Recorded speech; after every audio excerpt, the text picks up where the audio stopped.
Hello everyone, I'm MVL and in this video we're going to be unboxing Clock Tower Rewind on the Switch from Limited Run Games. We're going to be opening it up with scissors no less, and we're going to be checking out gameplay footage as well.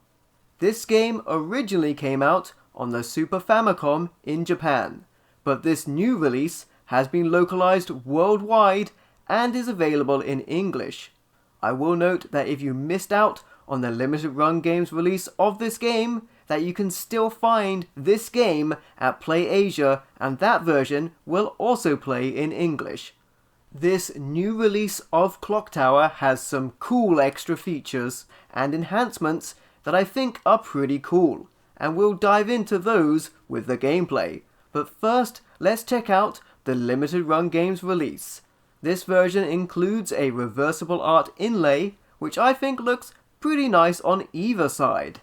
It also includes a manual, and I love that. The booklet contains great info, including the controls of the game and some information about the characters.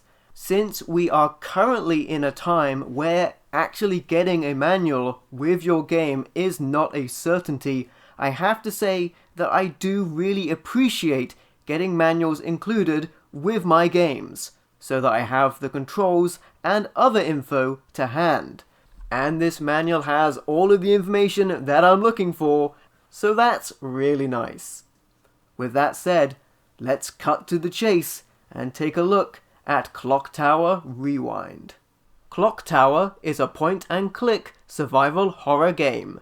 This game came out originally on the Super Famicom in Japan.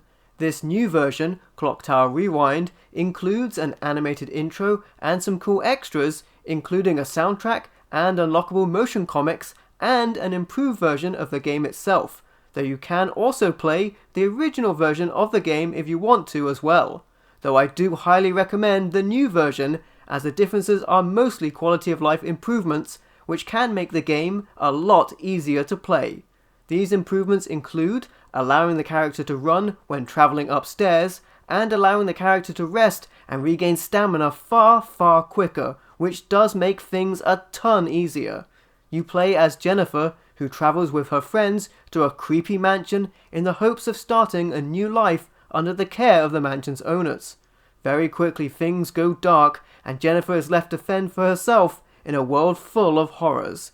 Jennifer can walk around and examine the environment to find items to use and answers to her predicament. She can run around as well, but if she runs it depletes her stamina, which is essentially her health, and she'll need to stop and rest to regain stamina. This is where playing the new version of the game really helps, because stamina comes back much faster. Stamina is also used to defend against attackers or clear obstacles.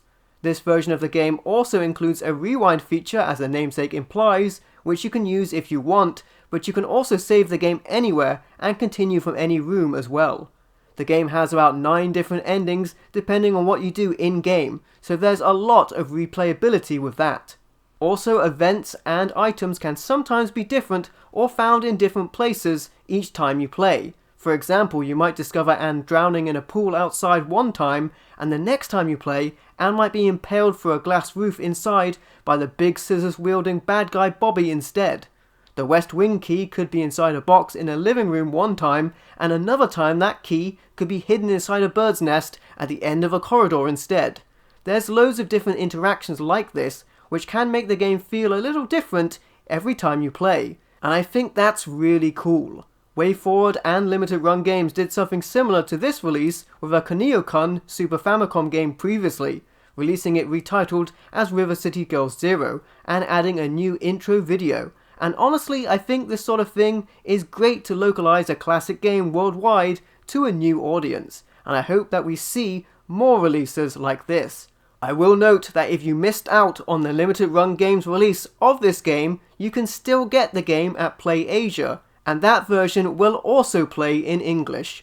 Overall, I really enjoy playing Clock Tower Rewind and aiming for different endings to see another outcome, and I think that this game is awesome, and I hope that we see more of this kind of thing in the future.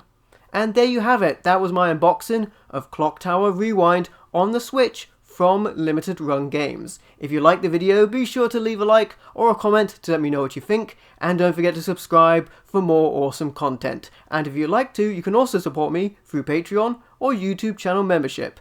Thank you for watching. I've been MVL, and I will catch you next time.